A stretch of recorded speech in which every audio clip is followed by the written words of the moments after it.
अस्सलामुअलैकुम, good morning, सुबह बखैर। कैसे हैं आप सब लोग? It's a brand new week and a brand new day. Huma बस एक दिन के लिए हमारे साथ नहीं है, हमने उन्हें किसी काम भेजा हुआ है। इनफैक्ट हमने भेजा हुआ है ज़रा 27वीं आईनी तरमीम के सिलसिले में जो डेवलपमेंट्स हो रही हैं इस्लामाबाद में, वो उसको ओवरलुक कर रही हैं। खैर बहुत कुछ हुआ है ओवर द वीकेंड भी। एक तो हम सीरीज़ जीत गए हैं ODI अगेंस्ट साउथ अफ्रीका, सो उसकी अलग खुशी है। फिर साथ ही श्रीलंका के साथ जो हमारी सीरीज़ है उसके सिलसिले में स्क्वाड का ऐलान कर दिया गया। फिर क्या हुआ? वैसे आपको पता है वर्ल्ड कल्चर फेस्टिवल तो चल ही रहा है। एक ज़बरदस्त कॉन्सर्ट हुआ कराची में। 27वीं आईनी तरमीम के सिलसिले में मेजर डेवलपमेंट्स हो रही हैं। फिर वो जो फौजदारी मुकदमात से इस्तिस्ना वाली बात थी, वहाँ पे वज़ीर आज़म को ख्याल आया कि नहीं, वज़ीर आज़म को तो अवाम और कानून की अदालत में दोनों में जवाबदेह होना चाहिए, तो वो तरमीम वापस ली गई है। और आज 27वीं आईनी तरमीम के सिलसिले में क्या डेवलपमेंट्स होंगी? सेनेट का इजलास जो है वो हफ्ते के रोज़ भी जारी रहा। आज भी इस पे बात होगी। जो कायमा कमेटी है उसने मंजूरी दे दी, लेकिन कायमा कमेटी की मंजूरी से पहले ही मुसव्वदे में कई तरमीम हो गई थी। हस्ब तवक्को वैसे पार्लिमानी कमेटी ने तरमीम के इब्तदाई मुसव्वदे की कल मंजूरी दी है। मुजव्वज़ा तरमीम को आज सेनेट में रिपोर्ट की सूरत में पेश भी किया जाएगा। सेनेट इजलास का एजेंडा कल ही जारी कर दिया गया था, जो आज 11 बजे हो रहा है अब, और कुछ ही देर में जब सेनेटर्स आना शुरू हो जाएंगे तो हम आपको अपडेट भी करेंगे। सेनेटर फारूक एच नायक 27वीं आईनी तरमीम से मुताल्लिक कायमा कमेटी की रिपोर्ट पेश करेंगे सबसे पहले तो। फिर वजीर कानून सेनेटर आजम नज़ीर तारड़ 27वीं आईनी तरमीमी बिल मंजूरी के लिए पेश करेंगे। सेनेटर फारूक एच नायक ने बताया है कि पार्लिमानी कमेटी ने तरमीम मंजूर कर ली है। अमेंडमेंट्स की गई हैं, उन अमेंडमेंट्स के साथ कहते जो बिल था उसको मंजूर कर लिया है। एक तो क्लॉजेस के ऊपर मुझे और लॉ मिनिस्टर साहब को इख्तियार दिया गया है कि आप इसके अंदर कोई चेंज करना चाहें तो कर सकते हैं। सदर जरदारी के तमाम मुकदमात खत्म हो गए। सदर जरदारी के पुराने जो अभी तो बिल पास ही नहीं हुआ। आपके कैसे सोच नहीं, बिल में क्या तजवीज़ किया? क्यों नाराज हो? तजवीज़ किया, नाराज क्यों हो रहे? तजवीज़ किया। पार्लिमानी कमेटी की कल मुश्तरका इजलास का अपोजिशन जमातों, तहरीक इंसाफ, जमीयत उलमा इस्लाम और पश्तूनख्वा मिली अवामी पार्टी और मजलिस वहदत मुस्लिमीन ने बाइकॉट किया है। तहरीक तहफ़्फ़ुज़ आईन पाकिस्तान के सरबरा महमूद खान अचकज़ई का कहना है कि 27वीं आईनी तरमीम के खिलाफ सख्त एहतजाज किया जाएगा, और नारा वगैरह भी उन्होंने बता दिया है। जो घरों पर बैठ के एहतजाज का तरीका उन्होंने अखज़ किया है, उस सिलसिले में भी आगाही देना शुरू कर दी है, लेकिन कह रहे हैं कि इसको तहरीक बनाने की कोशिश करेंगे। तहरीक इंसाफ ने भी सेनेट में तरमीम की मुखालफत का ऐलान किया है। सेनेटर अली जफर ने कहा कि तरमीम कुछ लोगों को इस्तिस्ना देने के लिए हो रही है। ये जुडिशल केओस है, ये आपका सिस्टम कोलैप्स कर जाएगा, इसके बारे में सोचा ही नहीं। एक और शिक मुझे नजर आई इस 27th अमेंडमेंट में, शायद ये सब कुछ उसी लिए हो रहा है, ये गिव एंड टेक, और वो है एमनेस्टी।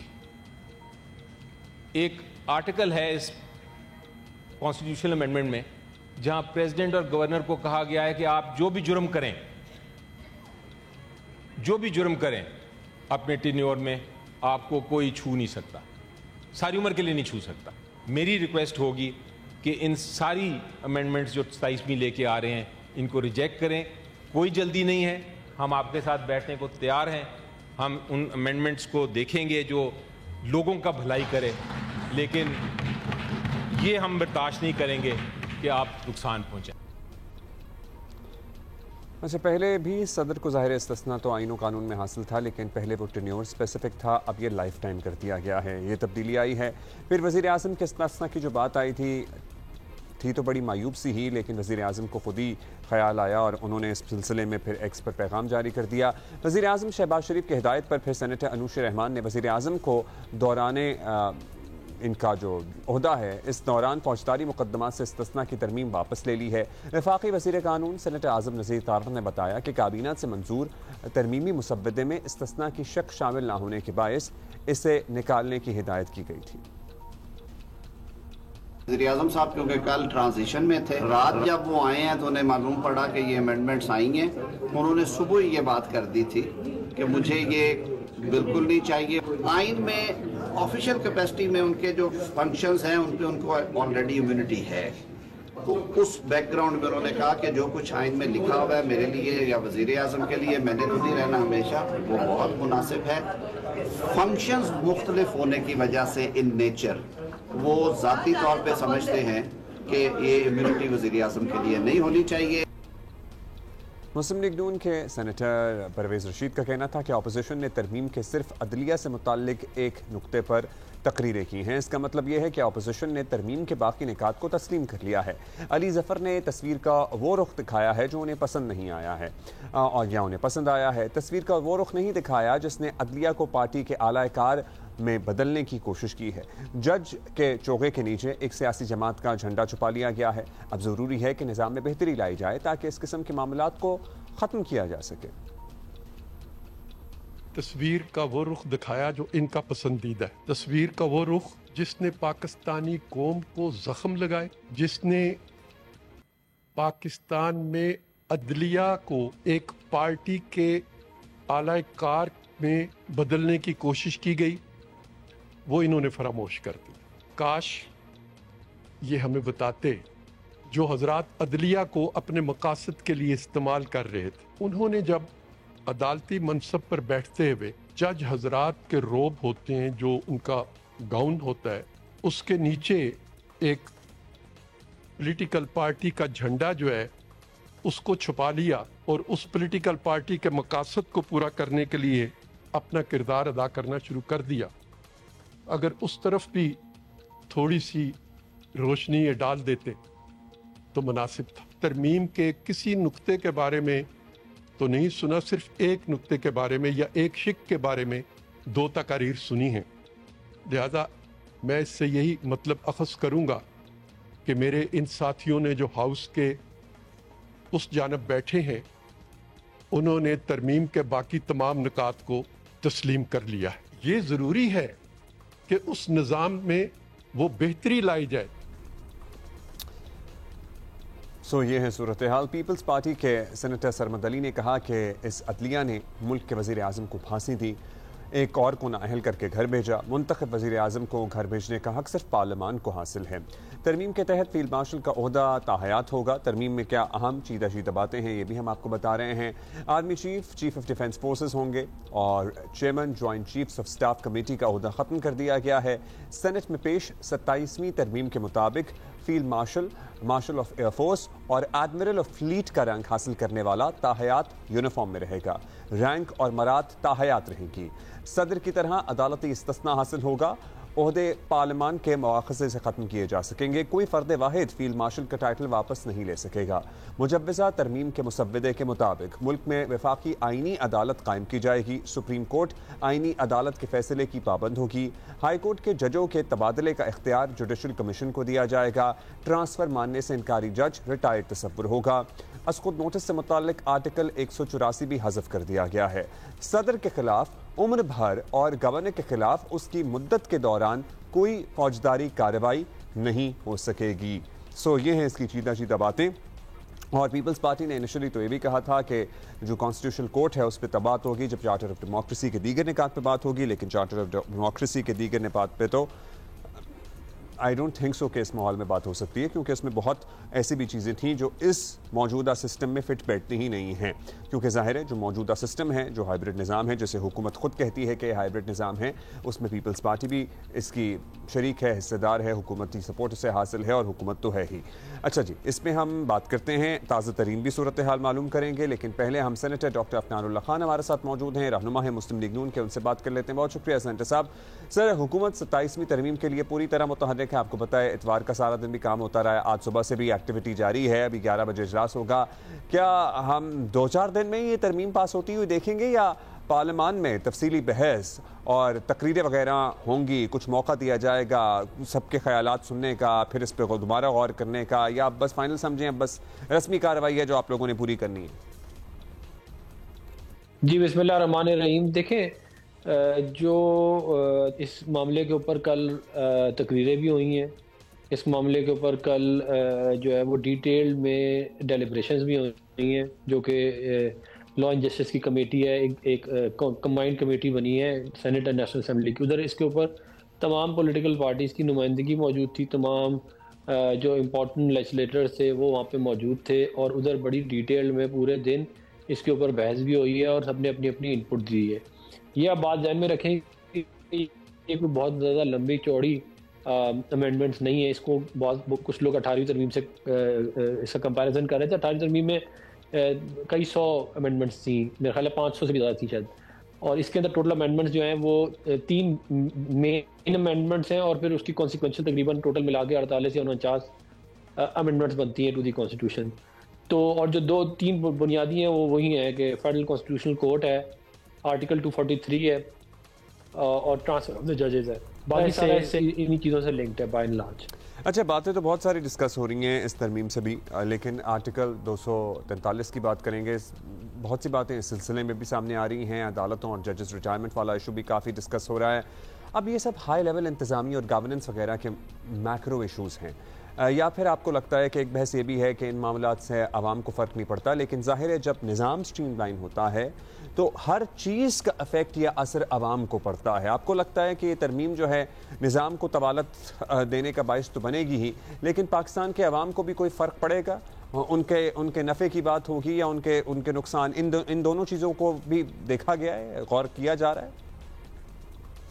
देखिए, बात ये है कि कॉन्स्टिट्यूशन वो डॉक्यूमेंट है जो डिफाइन करता है कि क्या रूल्स ऑफ द गेम होंगे इस मुल्क के अंदर हुकूमत चलाने के, या स्टेट के क्या कॉन्ट्रैक्ट है आवाम के साथ।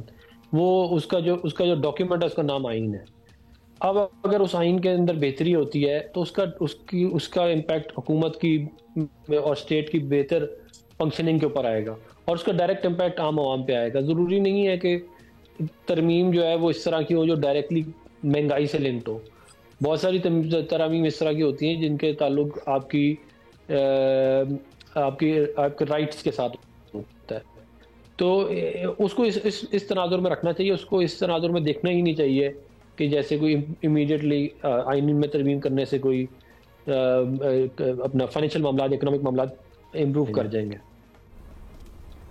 अच्छा, एक और बात भी की जा रही है, और फैसल वाडा साहब जो सेनेटर हैं, आपके साथ ही कॉलीग हैं, वो कहते हैं जी 27वीं के बाद 28वीं की ऑलरेडी तैयारी हो रही है और मैं तो अभी से बता रहा हूँ। अब तक सर जो कुछ सामने आया है उसके मुताबिक इस तरमीम में हुकूमत बहुत कुछ करना चाहती थी। इत्तेहादियों की भी बहुत सी तजावीज़ थी, डुअल नेशनलिटी वाला भी मामला है जिन्हें किसी न किसी वजह से शायद अकोमोडेट ना किया जा सके, नहीं किया गया।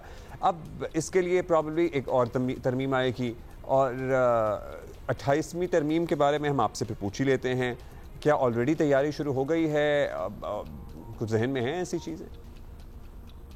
नहीं, देखिए, इस तरह की कोई तैयारी है नहीं। लेकिन ज़ाहिर हुकूमत का प्रेरोगेटिव है, अगर नंबर्स पूरे हो जाएं और इत्तेहादी इस पे आ जाएं तो तरमीम जो है वो लाने में कोई बुराई नहीं है।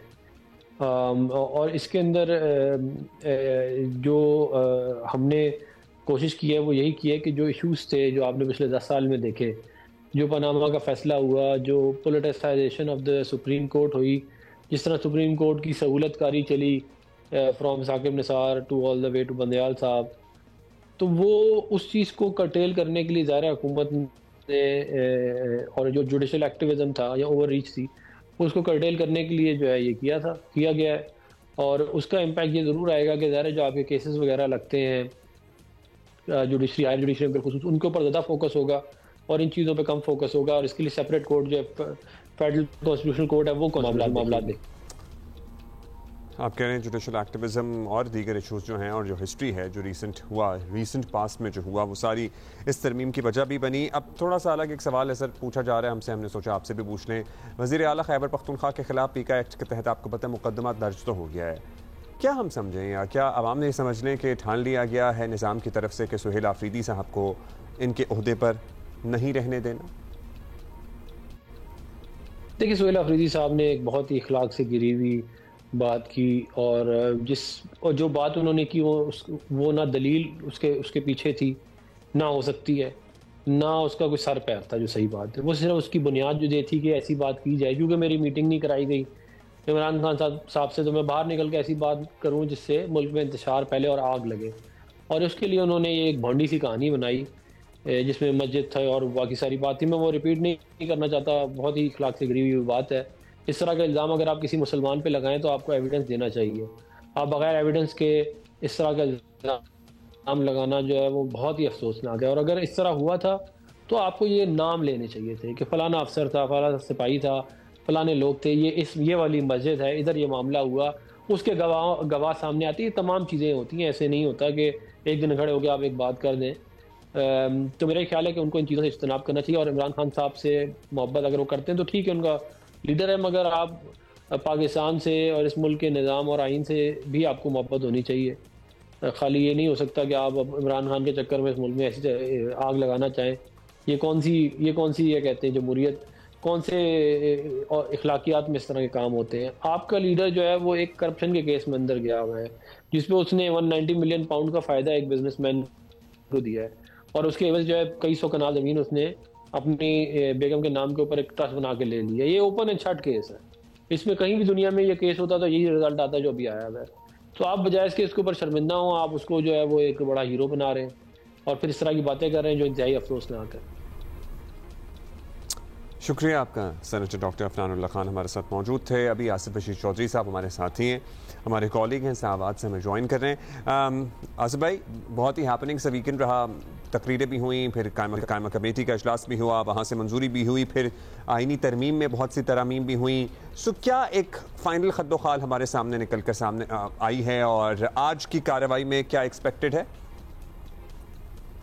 जी देखें, जो काबीना से अप्रूव्ड जो मुसवदा था उसमें तो कोई तब्दीली नहीं हुई है। सिर्फ दो तजावीज़ जो हैं जो अंडर कंसिडरेशन हैं वो हैं, एक तो बाप पार्टी की जानिब से बलूचिस्तान असम्बली की नशिस्तें बढ़ाने का मामला, और दूसरा जो मामला है वो है सूबा खैबर पख्तूनख्वा के नाम की तब्दीली का मामला, जो अवामी नेशनल पार्टी की जानिब से उठाया गया है। लेकिन जो आईनी माहिरीन से हमारी बात हुई है, जो सीनियर पार्लियामेंटेरियंस हैं, उनका एक कहना है कि वो जो ये है कि सबसे पहले सूबाई जो असेंबली है उससे करारदाद पास होना चाहिए सूबे की नाम की तब्दीली की, और उसके बाद उस करारदाद के बाद जो है फेडरल जो है वो उसमें आइन में तरमीम करके नाम को तब्दील कर सकता है। तो दोनों मामलों के ऊपर जो है वो मजीद पेशरफ्त जो है वो आज मुतवक्को है। लेकिन जो अभी तक यही पता चला है कि सूबे की तब्दीली का नाम के नाम का मामला जो है, सूबे के नाम की तब्दीली का मामला, वो शायद मुमकिन नहीं हो सकेगा। और अगर इस पे कोई कंसेंसस हुआ भी तो आने वाली किसी तरमीम में इस मामले को जो है वो डाला जा सकता है, लेकिन उससे पहले सूबाई असम्बली की जो एक करारदाद है वो भी चाहिए होगी। जबकि बलूचिस्तान में सूबाई असम्बली की नशिस्तें बढ़ाने के मामले के ऊपर अरकान की अक्सरियत जो है वो राजी है, कि क्योंकि वहाँ पे बहुत बड़े एरियाज हैं, जो है जो MPAs और MNAs के हल्के हैं वो बहुत बड़े इलाकों में है, तो उनको थोड़ा छोटा होना चाहिए और जो है वहाँ पे नशिस्तें बढ़नी चाहिए। यहाँ तक जो है अरकान की राय जो है वो इस तरमीम की हिमायत में है। लेकिन क्या इस ड्राफ्ट के अंदर उसको शामिल किया जा सकेगा, ये अभी कहना कबल अज़ वक्त होगा।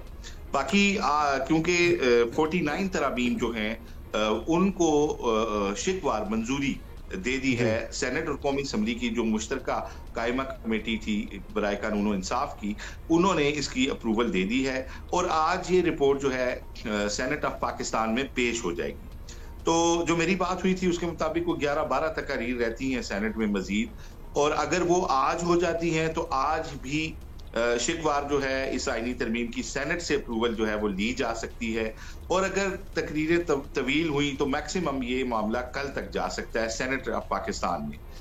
जबकि नेशनल असम्बली में जो आज शाम को इजलास है उसमें इस मामले पे डिबेट जो है वो ओपन होगी, लेकिन क्योंकि कानून और इंसाफ की कौमी असम्बली की कमेटी इस पे पहले ही अपनी रिकमेंडेशंस जो है वो ज्वाइंट कमेटी के अंदर दे चुकी है, तो वहां पे तकारीर के बाद जो है डायरेक्टली ऐवान में इसकी वोटिंग होनी है। तो वोटिंग फिर वो आपने कहा कि सेनेट में कुछ तकरीरें रहती हैं, ज़ाहिर है हफ्ते वाले दिन भी हुई हैं, कुछ तकरीरें आज हो जाती हैं तो ठीक है, नहीं तो मैक्सिमम कल तक हो जाएंगी और उसके बाद ये निपट जाएगा। शिकवार इसकी मंजूरी सेनेट से हो जाएगी। कौमी असम्बली का जो इजलास है उसमें आज तकरीरें होंगी और आज ही क्या इस पर वोटिंग भी हो जाएगी, या कल परसों तरसों अभी कुछ दिन चलेगा ये मामला? जी नेशनल असम्बली में क्योंकि आज ही इस पे डिबेट ओपन होगी और तमाम पार्लिमानी लीडर्स बात करेंगे, फिर जो अरकान पार्लियामेंट बात करना चाहते हैं वो इसके ऊपर बात करेंगे, तो ऐसा मुश्किल दिखाई देता है कि आज ही डिबेट ओपन हो और शाम को ही वाइंड अप हो जाए, क्योंकि एक लंबी फहरिस्त होगी तकरीरें करने वालों की। तो वहां पे तवक्को की जा सकती है कि अगर बहुत जल्दी भी हो तो कल तक ये तकरीरें समेटी जा सकती हैं, अगर कल सुबह में इजलास बुला के शाम तक चलाया आपको पता है ना, इनिशियली एक डेडलाइन भी आई थी कि 14 से पहले ये मंजूर होनी है। सो आज 10 है, अब 14 में 4 दिन बाकी हैं, लेकिन 14 से पहले आपको ये मंजूर होती हुई नजर आ रही है। This would be done. जी बिल्कुल, इसमें कोई राय नहीं है कि मुझे ये लग रहा है कि सेनेट से ये कल पास हो सकती है। अगर आज भी चांस है, लेकिन ज्यादा चांस है कि कल पास हो जाएंगे सेनेट से। और नेशनल असेंबली में अगर आज और कल 2 दिन डिबेट के आप लगाएं तो ये मैक्सिमम परसों इसको जो है वो इंतराम को पास करवाया जा सकता है। तो 14 से पहले बाय ऑल मींस इसकी मंजूरी में कोई रुकावट नजर नहीं आती। अच्छा, सेनेट में कुछ तकरीरें हुई, ज़ाहिर है ऑपोजिशन की तरफ से भी हुई, लेकिन मुश्तरका कायमा कमेटी में ऑपोजिशन ने हिस्सा नहीं लिया इस सारे प्रोसेस में, और उन्होंने एक तहरीक चलाने का ऐलान भी किया है, ऐसे दस्तूर को नहीं मानता। सो वो उस बारे में कोई अपडेट है? उस बारे में ऐलान भी किया गया है। क्या प्लान है ऑपोजिशन का? अब एक तरफ हुकूमत अपनी तैयारी कर रही है, मुकम्मल कर ली है, इनफैक्ट जो काम सोचा था वो करने जा रही है, और दूसरी तरफ ऑपोजिशन के पास कोई प्लान है? जी, अपोजिशन में जो हमारी महमूद खान चकजई साहब से मुलाकात हुई और उनसे मैंने पूछा तो उन्होंने कहा कि हम 14 तारीख को एक जलसा करेंगे हैदराबाद में, और फिर उसके बाद अगला जलसा जो है वो कराची में करेंगे। लेकिन जो अहम बात उनकी थी, जो अहम बात उन्होंने की, उन्होंने कहा कि इस दफा हम गैर रिवायती प्रोटेस्ट करेंगे। तो मैंने उनसे पूछा कि गैर रिवायती प्रोटेस्ट से क्या मुराद है? तो उन्होंने कहा ये जब हम करेंगे तो ये पूरा पाकिस्तान हैरान होगा कि हमने किस नोयत का प्रोटेस्ट जो है वो लॉन्च किया है, और इसके लिए हम ग्रैंड अपोजिशन अलायंस भी एक बनाने जा रहे हैं, और अब हम जो है तहरीक के फेज में जाएंगे और पूरे पाकिस्तान में जो है वो लोगों को एक्टिवेट करेंगे कि जिस जो है वो मोबिलाइज हों। ताहम ये तय है कि उन्होंने जो तहरीक का ऐलान किया है, यहाँ जो स्टैंडिंग कमेटी में JUI ने एतराज किया था सेनेट और कौमी असम्बली की मुश्तरका कमेटी में, उनकी तरफ से 2 एतराज़ात सामने आए थे। एक तो ये कि उन्होंने कहा कि जो पिछली तरमीम थी 26वीं, उसमें मियाँ शहबाज शरीफ वज़ीर आज़म पाकिस्तान और बिलावल जो आए थे मौलाना के पास और जो वादे किए थे कि ये तरामीम माइनस कर रही हैं, वो सारी तरामीम जो है वो अब मुजवजा तरामीम अब 27वीं आईनी तरमीम में डाल दी गई है। तो एक तो ये कि हमारे साथ ये वादा खिलाफी है कि पहले ये वापस ले ली गई थी और अब इनको नई तरमीम में डाल दिया गया, और उस वक्त 26वीं तरमीम पे हमारी हमायत इस बुनियाद पे ली गई थी कि हम इन चीजों को नहीं लाएंगे। तो एक तो ये वो कह रहे थे। दूसरा, जो सेनेटर कामरान मुर्तजा और आलिया कामरान साहिबा जो है, उन्होंने वहां पे ये एतराज उठाया कि क्योंकि ये बिल नेशनल असेंबली में अभी तक इंट्रोड्यूस नहीं हुआ, तो स्टैंडिंग कमेटी को जो है वो पहले कैसे इसको रिव्यू कर सकती है। तो ये जो ज्वाइंट इजलास है स्टैंडिंग कमेटी का, ये जो है इसकी आईनी हैसियत नहीं है कोई भी, क्योंकि जो है हमारे हाउस में ये बिल इंट्रोड्यूस ही नहीं हुआ। तो लिहाजा इसको पहले वहां इंट्रोड्यूस होना चाहिए था, उसके बाद इसको जो है स्टैंडिंग कमेटी देख सकती थी।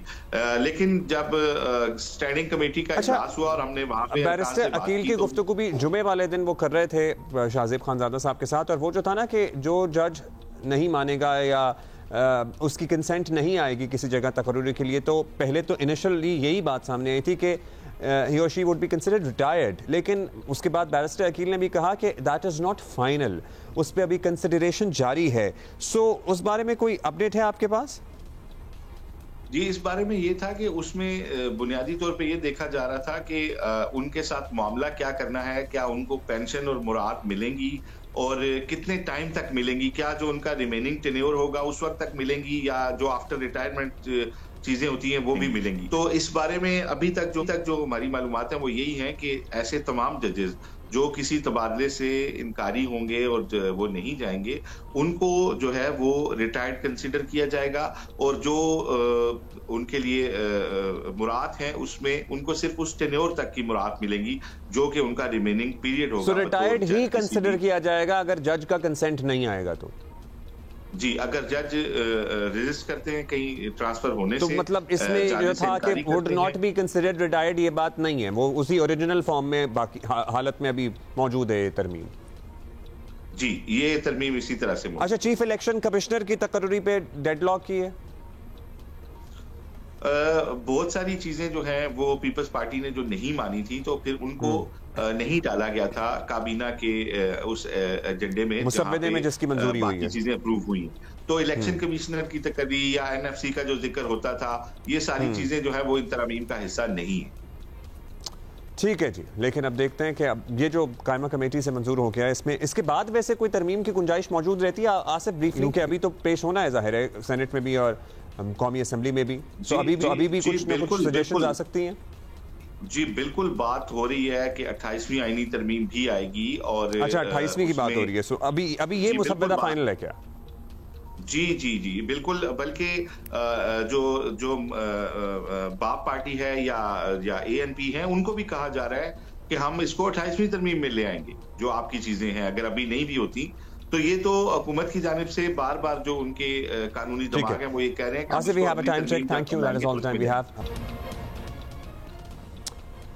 वेलकम बैक जी। और सीरीज तो हम जीत गए हैं जनूबी अफ्रीका के खिलाफ, साथ ही साथ एक अनाउंसमेंट भी हो गई हमारे स्क्वाड के लिए, जो श्रीलंका के खिलाफ हमारी सीरीज है जो 11 से शुरू हो रही है रावलपिंडी में। 11 से 15 तक ये सीरीज है। फिर हमारा एक ट्राई नेशन सीरीज है T20 की। सो बहुत सी खबरें हैं क्रिकेट से जुड़ी, लेकिन जनूबी अफ्रीका के खिलाफ एक कामयाब सीरीज के बाद अब नए व्हाइट बॉल चैलेंज का हमें सामना है। श्रीलंकन क्रिकेट टीम 3 वनडे मैचों की सीरीज खेलने के लिए कल इस्लामाबाद ऑलरेडी पहुंच गई है।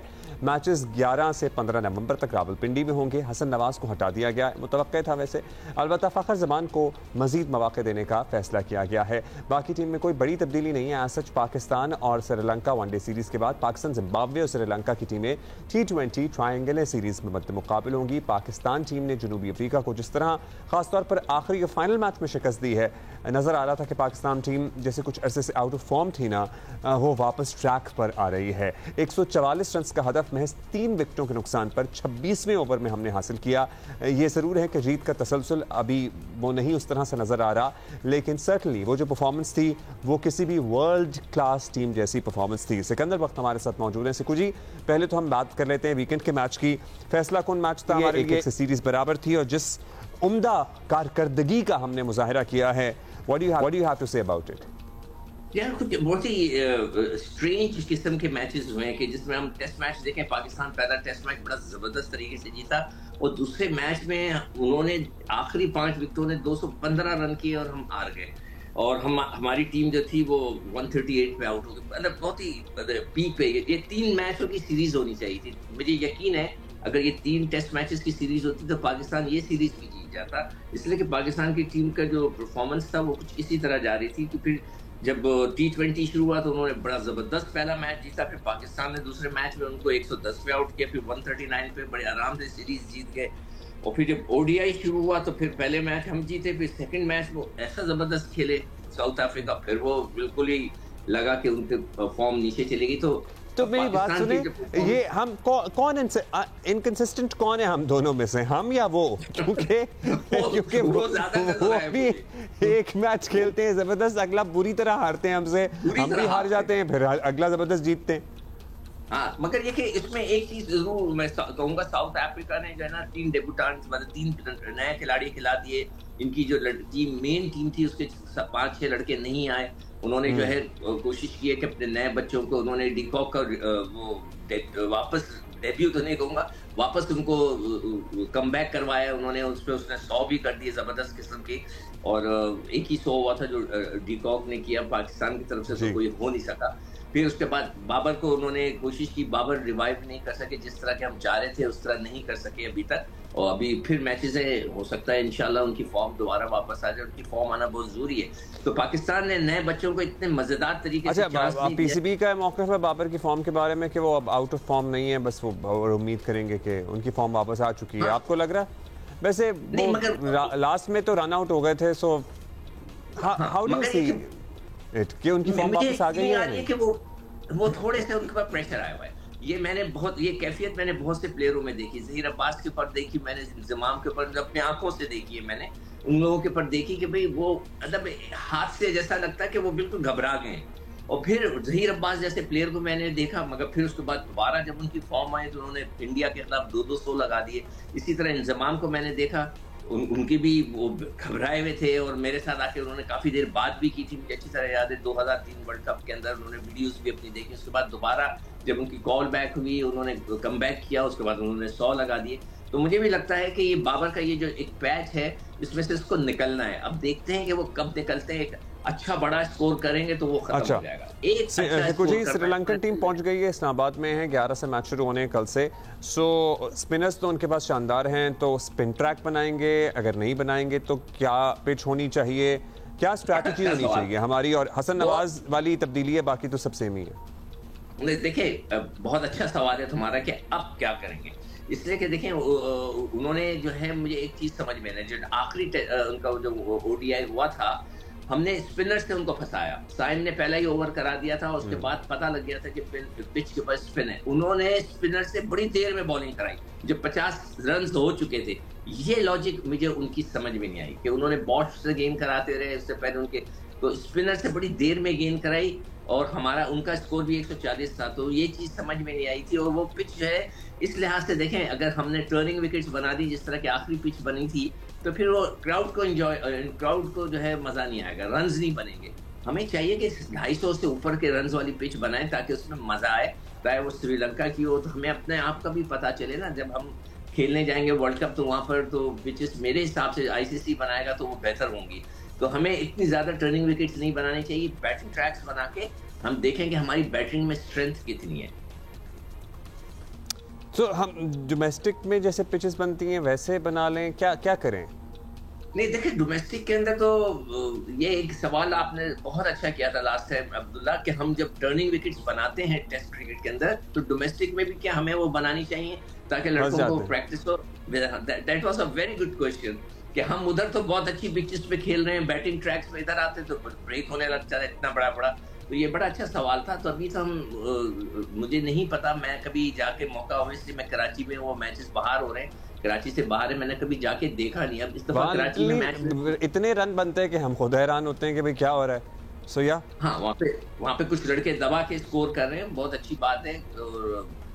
और मैं एक्सपेक्ट कर रहा था Sikandar, I think you should do a segment with the sports desk कि पिच रीड कैसे करनी होती है या कैसे की जा सकती है, वो थोड़ी जनरल आवाम की अंडरस्टैंडिंग के लिए, और किस को आनी चाहिए और आती है, उस पर एक इंटरेस्टिंग हो सकता है सेगमेंट। नहीं बिल्कुल हो सकता है। देखिए बात असल है कि तो हम बनाते हैं ना, ये हमारे हाथ में, हम अपनी मर्जी से बनाते हैं। हमें पता होता है कि हमने पानी कम डाला, उसमें रोल कम किया, वो टर्निंग ट्रैक हो गया, ठीक है, हमें पता होता है। अगर हमने इसको अच्छी तरह रोल कर दिया तो वो बैटिंग ट्रैक हो जाएगा, इसको सॉलिड बना दिया। जी वो अब तो आकिब भाई ने इतने पंखे लगाए हैं कि अब आवाम को भी समझ आ गई है कि क्या हो रहा है। पंखे और हीटर। सो यार बहुत शुक्रिया आपका। रिक्वेस्ट होगी अब्दुल्ला जी मेरी एक रिक्वेस्ट होगी कि हम कोशिश करें कि इस सीरीज के अंदर जितने भी नए बच्चे हैं जिनको हम बिठाते हैं, मेरे पास एक पूरी लिस्ट मैंने बनाई है कि जैसे वसीम थे, इनको 18 में से सिर्फ 17 मैच पे बिठाया गया। खुरम शहजाद को नहीं मौका मिला, वो बेचारे उनको टेस्ट मैच में लगा दिया। इब्रार को कहीं बिठाते कहीं उठाते, मुझे समझ में नहीं आया। 2 विकेट मौके मिलने चाहिए। सिकंदर, आज हमारे पास जरा टाइम मुख्तसर है, सो हम कल ये बाकी बातें कर लेंगे। कल सीरीज शुरू होनी है ना, तो कल तो बात इनवेरिएबली हमने करनी है। मेरी एक इदारा जो इतने फैनफेयर के साथ लॉन्च हुआ था, NCCIA, उसमें माशाल्लाह करप्शन की ऐसी लाजवाल दास्तानें उनके अफसरान ने रकम की और ऐसी कहानियां सामने आई कि आप सर पकड़ के बैठ जाएं कि ये खुद क्रिमिनल हैं या इन्होंने क्रिमिनल्स को पकड़ना था। मतलब जो पंजाब वाला मामला है या अब सिंध वाला मामला है, अब तो मामलात खुलते चले जा रहे हैं और शुक्र है कि कार्रवाइयाँ हो रही हैं और गिरफ्तारियाँ हो रही हैं और नौकरियाँ जा रही हैं, वरना तो पता नहीं कब तक ये चलता रहता और लिटरली अवाम इनके हाथों ब्लैकमेल होते रहते। हमारे स्पेशल कॉरेस्पॉन्डेंट अफजल नदीम डोगर हमारे साथ मौजूद हैं। डोगर साहब, कुछ यूट्यूबर्स की गिरफ्तारी से हमने तब से सुनना शुरू किया कि जी यूट्यूबर्स की जो गिरफ्तारी हुई, मशहूर जो हमारे यूट्यूबर्स हैं, उसके बाद पंजाब वाले सर्कल में इन्होंने बेदरेग रिश्वतें ली, रोजाना की बुनियाद पे करोड़ों रुपए बनाया और उसके बाद उन अफसरान के खिलाफ कार्रवाई हुई। बाकी मुल्क में मतलब ये इदारा जो अवाम के तहफ़्फ़ुज़ के लिए बना था, ये सारा इदारा ऐसा है, ये कैसे हो सकता है? मैं समझता हूँ कि अगर बुनियाद इनकी पड़ी थी, उसके बाद जब ये असल में तो शुरुआत हो गई थी इनकी, जब ये FIA के साथ काम करता था, साइबर क्राइम का उनका विंग था, उस वक्त ही शुरुआत थी, ये सारे अफसरान थे। उसके बाद इसको अलग अथॉरिटी बना दिया गया और अथॉरिटी बनाने के बाद अफसरान वही रखे यहाँ जितने भी अफसरान थे वही तो फिर तो कोई पूछने वाला नहीं है, कोई इनसे बात करने वाला नहीं था, तो खुल्लम खुला एकदम खुला हाथ मिल गया, खुली छूट मिल गई। मैं कहता हूँ कि ये बड़े स्टेशन थे, कराची, लाहौर, इस्लामाबाद, ये 3 स्टेशन, इन पे आपकी सोच है। और बेचारे जो वहाँ डीजी बैठे हुए थे, मैं नहीं समझता कि शरीक जुर्म होता है तो बंदा खामोश रहता है ना, अदरवाइज कोई नोटिस, कोई शोकाज या कोई चीज़, फिर उनको हटाया गया जब इंतहा पे पहुँच गया। क्या कहानियां आ रही हैं? हमने पंजाब वाले सुना, लाहौर स्टेशन से सुना, अब कराची में और इस्लामाबाद में यहाँ क्या चलता रहा? देखिए, जो लाहौर वाला था, दकी भाई वाला मामला हुआ, वो ऐसे दर्जनों केसेस लाहौर में वो तो एक मशहूर यूट्यूबर थे, तो जरा मशहूर थे, फिर उन्होंने हिम्मत की, हौसला किया और उसके बाद उन्होंने वो किया, तो देखिए कितने का। उसके बाद जो इससे पहले ये इन्वेस्टिगेशन इस्लामाबाद वाली शुरू हो चुकी थी, जिसमें शहजाद हैदर डिप्टी डायरेक्टर और एक लंबी चौड़ी फहरिस्त है मेरे पास, मैं कहता हूँ टाइम्स आया होगा नाम उनके पढ़ने का, तो वो लोग थे जिनके खिलाफ वहाँ पर मुकदमा दर्ज हुआ। अब मुकदमा दर्ज होने के बाद उनकी जो है वो, हमें ये समझाएं What were these officers up to? ये कर क्या रहे थे? कराची की बात कर रहे हैं, अगर यहाँ इस्लामाबाद अगर हम कराची से शुरू करें, और same Karachi, Islamabad same, Lahore same, Lahore अभी उस पे नहीं आया कॉल सेंटर पे। बुनियादी तौर पर अगर हम कराची की बात करें तो ये शहजाद हैदर या उनके जो दूसरे अफसर हैं, ये कराची में भी रहे।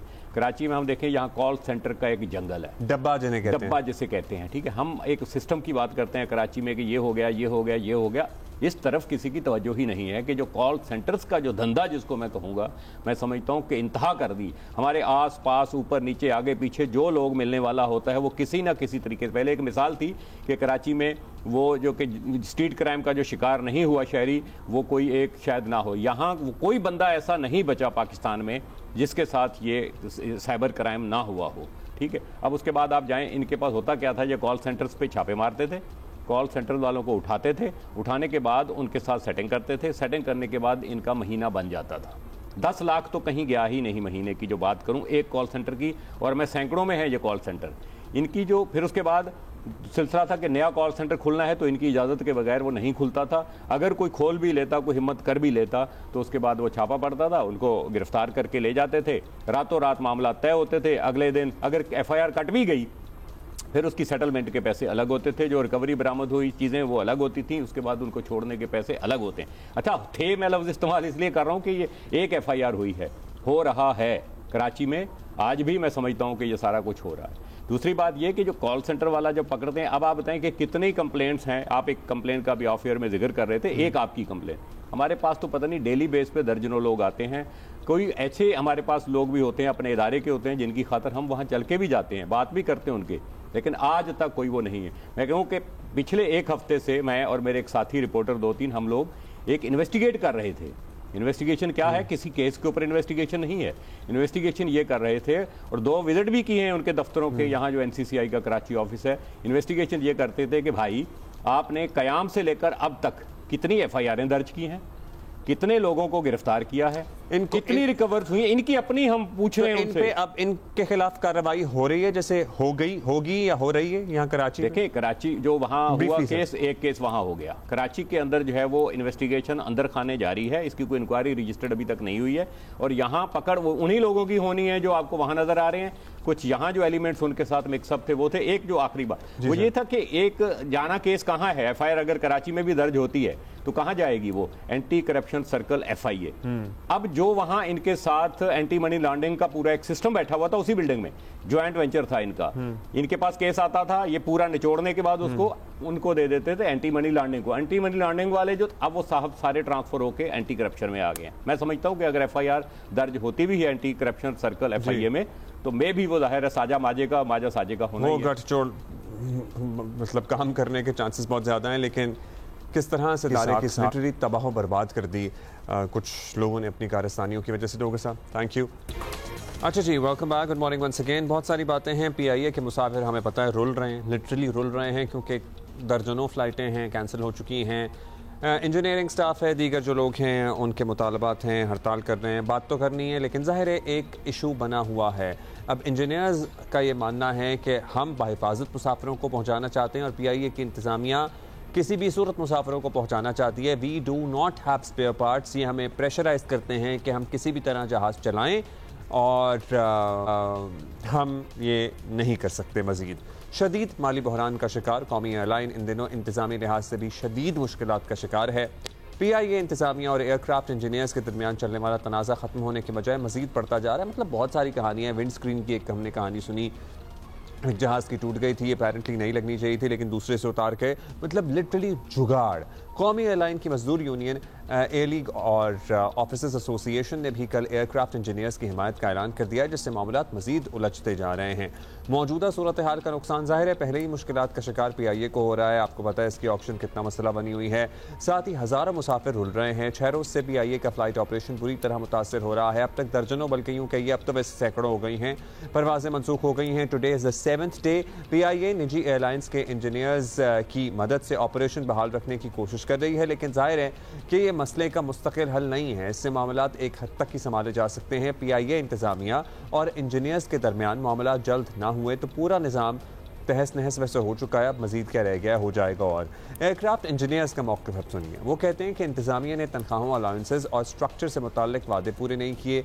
तशवीश की बात यह है कि जुमेरात को कौमी एयरलाइन की लाहौर से जद्दा की परवाज़ 34,000 फुट की बुलंदी पर पुरस्रार तौर पर विंड स्क्रीन ब्रेकेज का शिकार हो गई। इस दौरान परवाज़ जो थी, जहाज़ में 344 मुसाफिर सवार थे, जिसके नतीजे में पायलट को कराची पर टेक्निकल लैंडिंग करना पड़ी। बाद में विंड स्क्रीन मरम्मत करके परवाज़ जद्दा रवाना कर दी गई। मुतासरा तैयारे में नई विंड स्क्रीन के बजाय एक ग्राउंड तैयारे पर लगी हुई पुरानी विंड स्क्रीन लगाकर इस्तेमाल की गई। पुरानी विंडशील्ड की मजबूती के लिए हाई स्पीड टेप का इस्तेमाल करके जहाज़ को परवाज़ के काबिल बनाया गया। टेपें लग रही हैं विंड स्क्रीनों पे, मगर कौमी एयरलाइन के बोइंग 777 तैयारे की विंडशील्ड एक बार फिर टूट गई। तैयारा जद्दा एयरपोर्ट पर ग्राउंड कर दिया गया।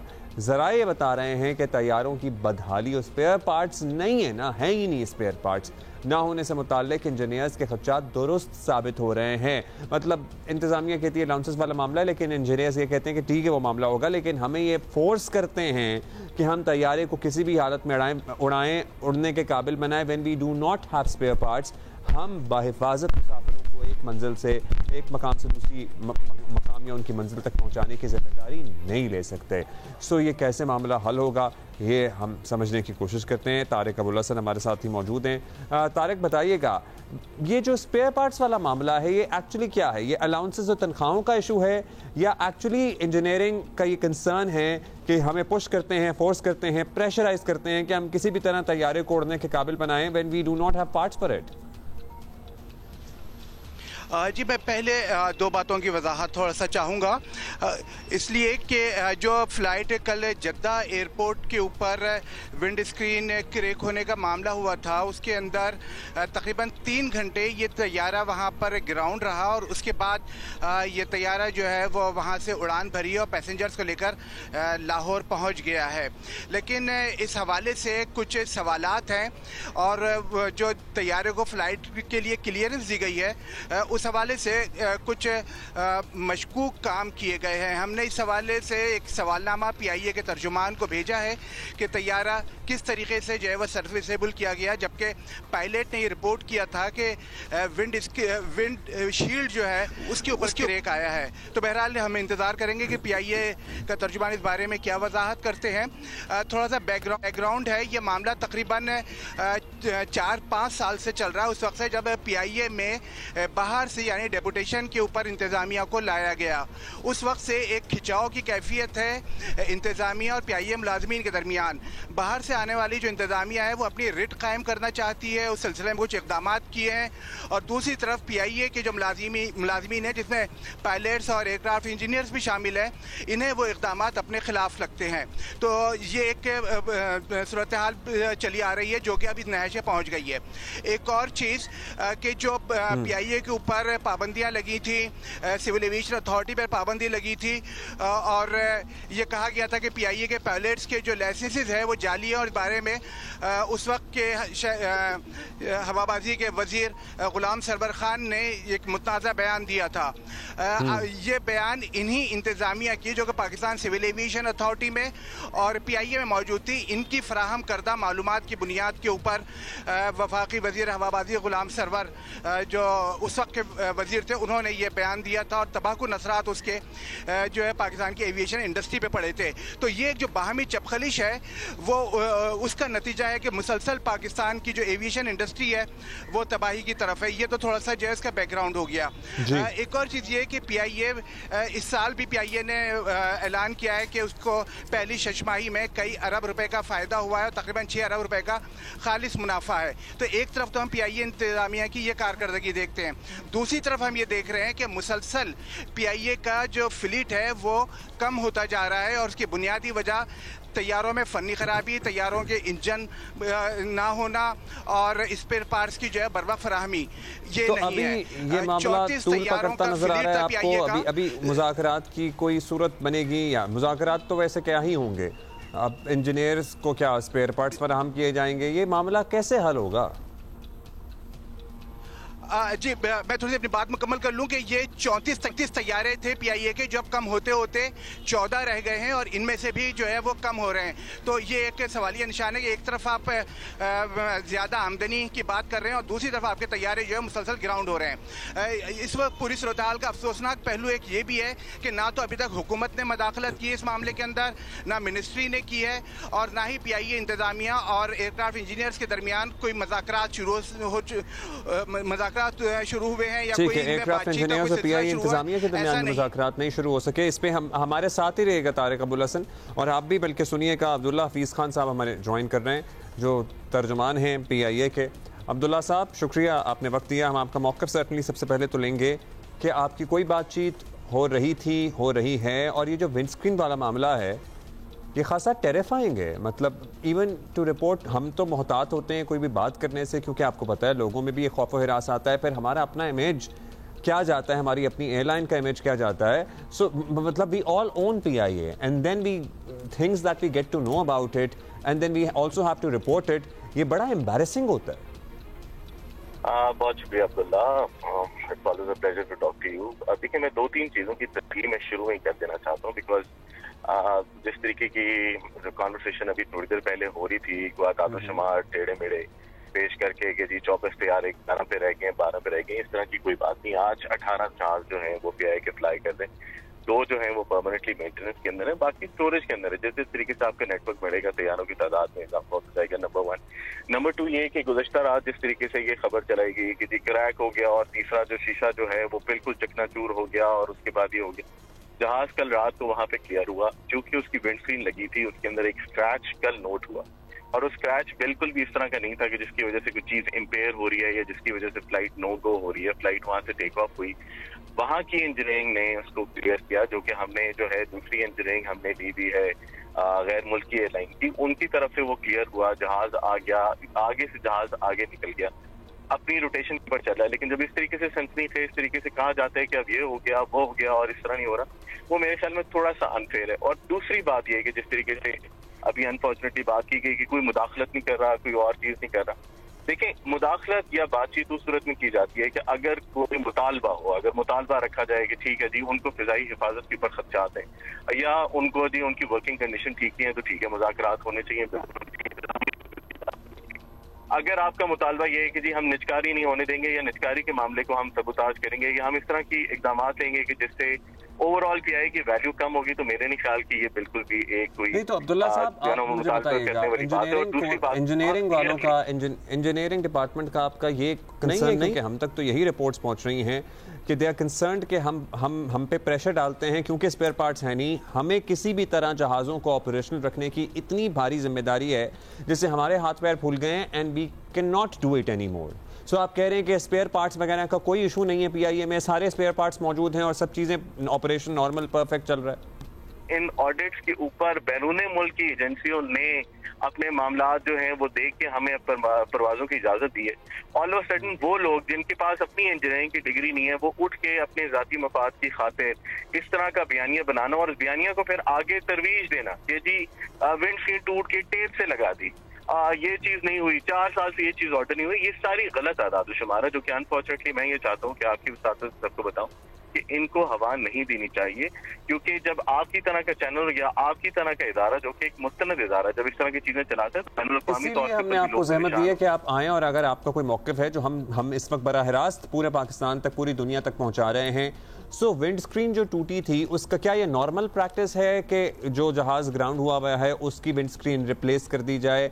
Do we not have spare windscreen in our stock? और वो जो टेप वाला, ठीक है, वैसे तो गाड़ी की भी विंड स्क्रीन सिलिकॉन और उसके बाद टेप से सिक्योर की जाती है कुछ दिन के लिए, लेकिन क्या वो फौरी तौर पर इस काबिल होता है कि उसको टेप लगा के रवाना किया जा सके? अच्छा जी, बिल्कुल आपने बहुत अच्छा सवाल किया। सबसे पहली बात ये समझने वाली है कि विंड स्क्रीन की 3 लेयर्स होती हैं, यानी 3 विंड स्क्रीन इकट्ठी होती हैं, ठीक है। एक इवन 2 भी अगर हो जाए तो उसके बावजूद तीसरे के ऊपर जहाज गोल लिस्ट के ऊपर होता है। अंदरूनी विंड स्क्रीन क्रैक हुई, वो क्रैक सिर्फ इस महीने के अंदर, मैंने कल ये रात को डेटा निकलवाया, इस महीने के अंदर 4 और एयरलाइन है दुनिया के अंदर, जिसके अंदर जो दुनिया की नंबर 1 एयरलाइन है इस टाइम पे वो भी शामिल है, उसकी विंड स्क्रीन क्रैक हुई। ये एक इतना कोई अजीब वाकया नहीं है, ये वाकयात होते हैं और उसको फौरन से पहले विंड स्क्रीन को चेंज कर दिया जाता है। इसका भी जब innermost windscreen crack हुई, it was perfectly safe aircraft, perfectly safe to fly, लेकिन चूंकि कराची हमारा बेस है तो कप्तान ने ये सोचा कि उस जहाज को कराची लेकर उसकी रिपेयर हो। उस जहाज की विंड स्क्रीन की उतारने और लगाने में 18 घंटे सर्व हुए। उस 18 घंटे के अंदर लगाने के बाद जब उसके ऊपर स्पीड टेप लगा के उसको क्यूरिंग के लिए छोड़ा गया तो उसकी तस्वीर खींची और वो तस्वीर खींच के पूरी दुनिया के अंदर शेयर की गई कि देखें जी पीआई ने अपना जहाज टेप से जोड़ दिया। तो इट इज वेरी अनफेयर। देखें, एविएशन एक प्रोफेशनली और एक टेक्निकली बहुत एक टेक्निकल एस्पेक्ट है। इस तरह की चीजें को करना कि जी टेप से जोड़ के जहाज जला दिया या ये देखें ये हो रहा है, इतना अगर अंधाधुंध काम हो रहा होता या इतना अगर इस तरीके से काम हो रहा होता कि किसी को किसी चीज की परवाह नहीं होती, तो ये जो रोजाना हमारे ऑडिट होते हैं जो कि आपके चैनल और बाकी तमाम लोग उसको पेश करते हैं कि जी कभी बरतानिया की ऑडिट की टीम आई है, कभी अमेरिका की ऑडिट की टीम आई है, अंडरस्टैंड कि वो हमें जहाज उड़ाने की और परवाजें लाने की इजाजत भी दे रहे हैं। जाहिर है उसके पीछे ये सारी वर्किंग मौजूद है कि अगर हमारे नए रूट खुल रहे हैं या बरतानिया में हम बहाल हो रहे हैं तो इस सारे प्रोसेस के तहत ही हम बहाल हो रहे हैं, राइट? बिल्कुल एग्जैक्टली यही बात है। और मैं देखें एक फाइनल में बात आपको मैं बताना चाहता हूँ कि देखें एक ग्रोह है, एक फिशारी ग्रोह है जो कि अपनी तनख्वाहें बढ़ाने या अपनी निजकारी मतलब साल में दूसरी दफा तनख्वाह बढ़ाना, आई डोंट थिंक सो कि कहीं भी वो एक जस्टिफाइड है। अगर उसकी बेसिस उन्होंने ये रखी हुई है कि चूंकि कप्तानों की सैलरी बढ़ गई, भाई कप्तान पाकिस्तान में शॉर्ट हैं, इस टाइम पे कप्तानों को रिटेन करने के लिए आपको उनकी सैलरी बढ़ाना लाजिम। पाकिस्तान में इंजीनियर्स कोई एक छोड़ के कहीं चला जाए उसको दूसरी कहीं नौकरी नहीं मिलती।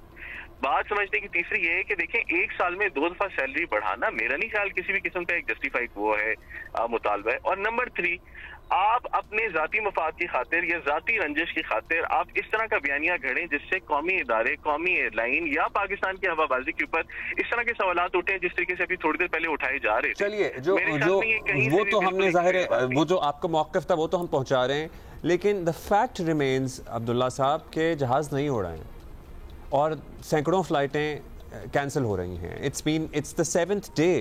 How do we deal with that? क्योंकि जहाँ हम बयानिया की बात कर रहे हैं वहाँ the fact is also the same कि हमारे जहाज़ जहाँ दुनिया में जाने थे या अंदरूने मुल्क जाने थे वो नहीं जा रहे हैं। मतलब हमारी स्कर्दू की फ़्लाइटें हैं एंड ऑल दैट, हमारा ऑटम सीजन है, वहाँ पे कितना टूरिस्ट ऑलरेडी प्लान करके बैठा होता है। How do we deal with that? क्योंकि उससे भी तो हमारा इमेज मुतासर हो रहा है ना। एग्री, मैं आपको सिर्फ ये कह रहा हूँ ना, गुज़िश्ता रोज हमारे 52 थे, उससे पिछले दिन हमारे 67 डिपार्चर थे। डिपार्चर हुए, फ्लाइट्स ऑपरेट हुई, डिले हुई, ऑब्वियसली कुछ रीजन की वजह से हुई, ऑपरेशनल वजूहत की वजह, नॉर्दर्न एरिया की फ्लाइट वेदर की वजह से कैंसिल भी हुई। ये ऑपरेशन का हिस्सा है। जो नेटवर्क इस टाइम पे पीआई ने बनाया हुआ है वो पीआई नेटवर्क ऑपरेट कर रहा है और वो परवाजें ऑपरेट हो रही हैं। कल भी उम्रे के लोग पीआई के परवाजों के ऊपर गए हैं, कल भी पेरिस की फ्लाइट जो है वो ऑपरेट हुई है, टोरंटो की फ्लाइट जो है वो कल गई है। हम इंटरनेशनल फ्लाइटें आप लोग चलाने की what is the priority right now? International चल जाएं और डोमेस्टिक फिर बंद कर दें? मतलब क्या मतलब अभी के लिए जरा रोक दें? क्योंकि लोग literally, I know somebody personally who waited for 18 hours just to fly from Karachi to Islamabad. बिल्कुल सही बात। देखिए पीआईए उन एयरलाइन से है जो कि इंटरनेशनल के लिए कभी भी डोमेस्टिक कॉम्प्रोमाइज नहीं करता। इस टाइम पे भी आप पीआई का स्केड्यूल देखते हैं, कराची लाहौर, कराची इस्लामाबाद के दरमियान पीआई की परवाजें रेगुलरली जा रही हैं। कल परवाज एक लेट हुई, हो सकता है परसों भी कोई लेट हुई हो तकनीकी वजूहात की बना पे या किसी और ऑपरेशन वजूहात की बना पे, लेकिन फ्लाइट हर सूरत में ऑपरेट होती है। पीआईए ने कभी अपना डोमेस्टिक नेटवर्क कट नहीं किया। हमारी तुर्बत से लेके गवादर तक हमारी परवाजें रोजाना ऑपरेट होती हैं और उसी तरीके से हमारा इंटरनेशनल ऑपरेशन भी अपनी जगह के ऊपर चल रहा है। तो सर अभी व्हाट शुड वी अंडरस्टैंड, ये जो परवाजें हमारे पास रिपोर्ट हो रहा है कि कैंसिल हो रही हैं, ये क्या नहीं हो रही हैं कैंसिल, या आप कह रहे हैं कि ऑपरेशन मामूल के मुताबिक है या थोड़ी बहुत कैंसिलेशंस हैं? Where do we stand? थोड़ी सी क्लैरिटी दीजिएगा इन द पिक्चर। देखें जी, पीआईए की गुज़श्ता रोज 5 परवाजें मंसूख हुई, लेकिन उनमें से एक परवाज इंजीनियरिंग की हड़ताल के बायस मंसूख हुई। मौसम की वजह से हुई, एक ऑपरेशनल वजूहात की वजह से हुई, एक लो लोड की वजह से हुई, और 2 परवाजें ऐसी थी जो कि शेड्यूल चुके डिसरप्शन आई थी गुज़श्ता हफ्तों के अंदर, उसको वापस बहाल करने के लिए, जहाजों की रोटेशन को ठीक करने के लिए वो परवाजें ऑपरेट हुई। पीआईए का ऑपरेशन जारी है। इस टाइम पे भी पीआईए की परवाजें आप अगर कराची में, लाहौर में, इस्लामाबाद में जो लोग एयरपोर्ट की तरफ देख रहे हैं वो देखेंगे कि पीआईए के जहाज उड़ रहे हैं। अगर आप पीआईए के फ्लाइट रडार के ऊपर जाके देखें तो उस टाइम पे भी आपको पीआईए की परवाजें ऑपरेट होती नजर आएंगी इस टाइम। ठीक है जी, और कोई है पेशरफ्त हमारी प्राइवेटाइजेशन को लेकर? जी, निजकारी अपनी बिल्कुल हतमी मराइल पर उसके ऊपर मेरे ख्याल में फाइनल एक्सटेंशन हो गई है दिसंबर के मिड तक की। आपको लगता है कि जो मौजूदा मामला चल रहा है, इंजीनियर्स और जो भी आप कह रहे हैं जी उनकी अपनी वजूहातें, वो तनख्वाह बढ़ाने की वजह से कहते हैं, वो कहते हैं जी हम इसलिए नहीं कर रहे, इसका असर भी पड़ सकता है? क्योंकि ज़ाहिर खबरें तो आ रही थी ना, आ रही हैं। बिल्कुल पड़ सकते हैं, और यही मैं गुज़श्ता रोज से मैं सबको समझाने की मैं कोशिश कर रहा हूँ कि देखें इस टाइम पे पीआईए बिकने के करीब है और सबकी ये होनी चाहिए, कोशिश होनी चाहिए कि पीआईए की अच्छी से अच्छी बिड आए, जिसका फायदा ऑब्वियसली हुकूमत पाकिस्तान या पाकिस्तान की आवाम को होगा। जब इस तरह की चीजें फैलाई जाती हैं, इस तरह की बदनामी की जाती है, तो ये एक साजिश भी हो सकती है पीआईए की प्राइस कम करवाने के लिए या पीआईए की बिड वैल्यू कम कराने के लिए। ऑलराइट, सो फिर साजिश में तो बहुत सारे पहलू आ सकते हैं, लेकिन जाहिर है बड़ी तवील डिस्कशन हो जाएगी। थैंक यू अब्दुल्ला हफीज़ खान साहब हमारे साथ मौजूद थे, थैंक यू तारिक अबुल हसन हमारे साथ मौजूद थे।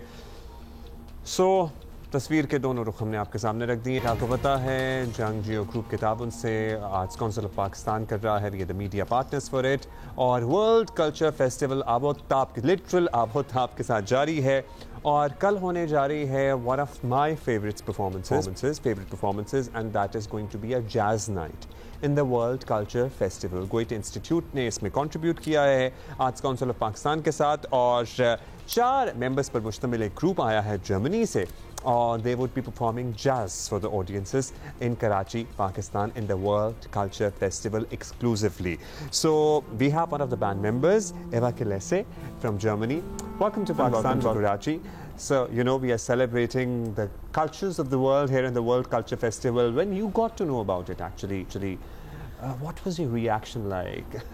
Were you ready to share your music with the audiences here? Oh, absolutely.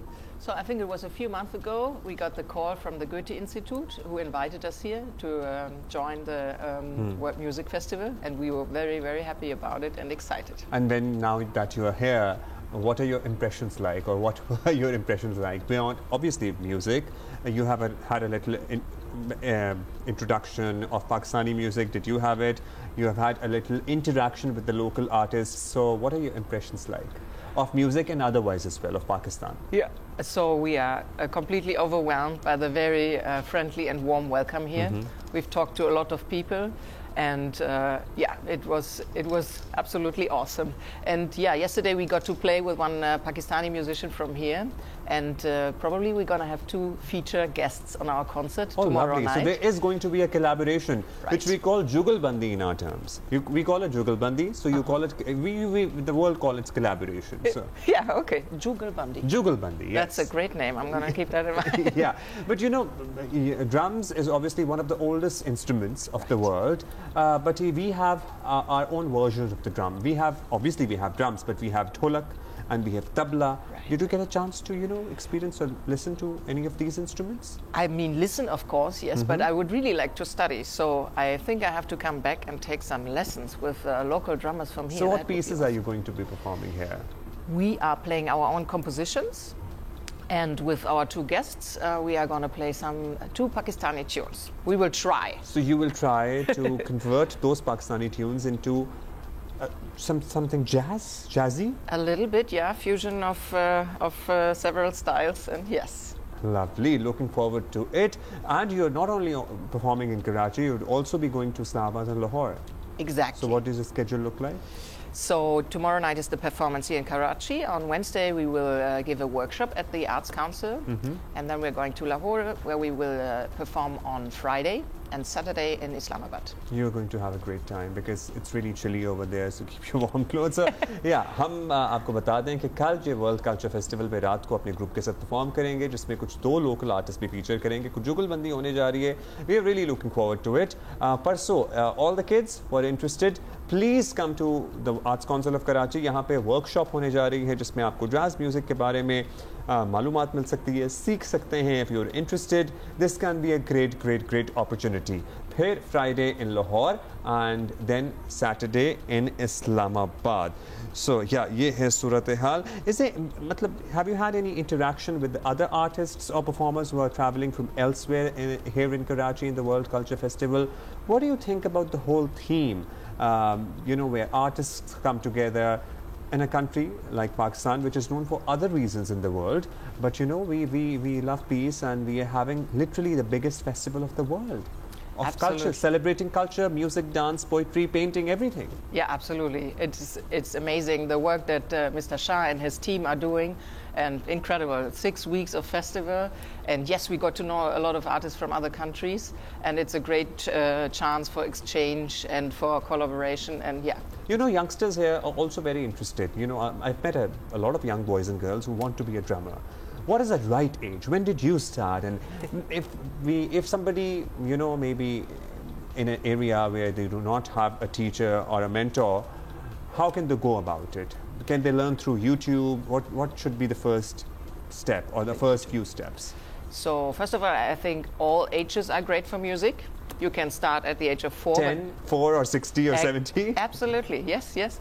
And I would always recommend to go and meet a teacher in real life. I mean, YouTube is cool, but especially for beginning, it's good to work with a person who can say, oh, maybe hold the sticks like that and do it like that. So real life experience is the best. We have, by the way, some amazing drummers here in Pakistan. We have some amazing drummers. So yeah, thank you, Eva, for being with us, and good luck for the performances in Karachi, Lahore and Islamabad. Thank you and welcome to Pakistan once again. Thank you so much for having me. So you know what you should be doing tomorrow night. So 8 बजे I guess बाकी आप schedule जो है Instagram page पे World Culture Festival के देख सकते हैं.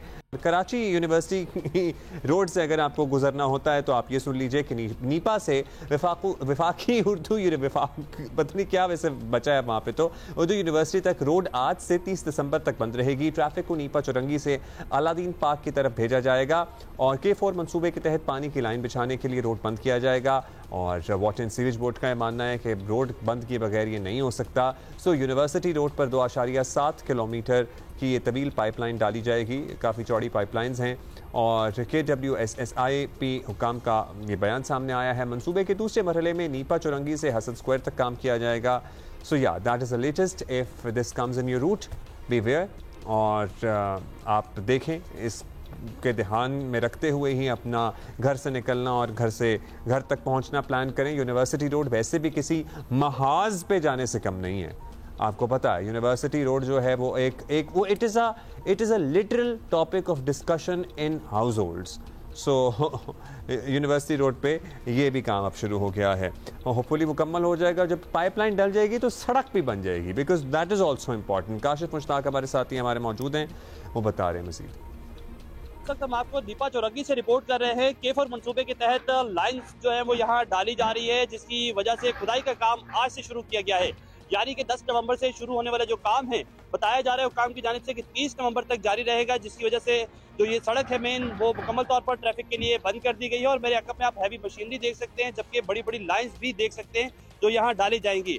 मंसूबे के तहत ये बताया गया है कि 96 इंची और 72 इंची जो लाइन्स है वो यहाँ डाली जा रही है, जिसकी वजह से जो है वो हैवी मशीनरी का जो काम है वो जारी है। मेरे कैमरामैन अगर आपको दिखाएं तो इस वक्त हैवी मशीनरी से न सिर्फ खुदाई यहाँ की जा रही है, बल्कि मेरे उल्टे हाथ की जानिब बड़ी बड़ी लाइन्स ये जो है मौजूद हैं, और ये जो है वो यहाँ खुदाई का काम जब मुकम्मल हो जाएगा तो उसके बाद डाली जाएंगी। बताया जा रहा है कि पहले मरहले में नीपा चौरंगी से वफाकी उर्दू यूनिवर्सिटी तक जो ये लाइन्स है वो डाली जाएंगी, और दूसरे मरहले में जो है वो काम शुरू किया जाएगा जो हसन स्क्वायर से नीपा चौरंगी तक आएगा। ट्रैफिक के लिए डाइवर्जेंस बनाई गई है। बताया जा रहा है कि जो रोड समामा से नीपा की जानिब आता है उस ट्रैफिक को जो है वो डाइवर्ट कर दिया गया है, और राशिद मिनाज रोड की तरफ ट्रैफिक को जो है वो मोड़ा जा रहा है, जबकि जो हसन स्क्वायर से ट्रैफिक आता है उसे भी जो है वो डाइवर्ट करके फेडरल बी एरिया की तरफ जो है वो मोड़ा जा रहा है, जिसकी वजह से जो मेन यूनिवर्सिटी रोड नीपा चौरंगी के करीब की सड़क है वहाँ ट्रैफिक की रवानी मुतासिर होने का खदशा भी है। 10 नवंबर से लेके 30 नवंबर तक का डेडलाइन जो है वो पहले मरहले के लिए जो ये काम जारी है इसके लिए दी गई है, और इस डेडलाइन के अंदर इस काम को खत्म करना है। जी सो ये है यूनिवर्सिटी रोड कराची से ताज़ा तरीन सूरत हाल, और that also brings us to the end of the show. कल से हमारी सीरीज शुरू हो रही है अगेंस्ट श्रीलंका, और भी बहुत कुछ है। आज 27वीं आईनी तरमीम के सिलसिले में सेनेट में बकिया तकरीरें होंगी, और शिकवार मंजूरी के लिए भी पेश किया जा सकता है आज या कल। Geo news would keep you posted. See you tomorrow इंशाल्लाह। Have a good day.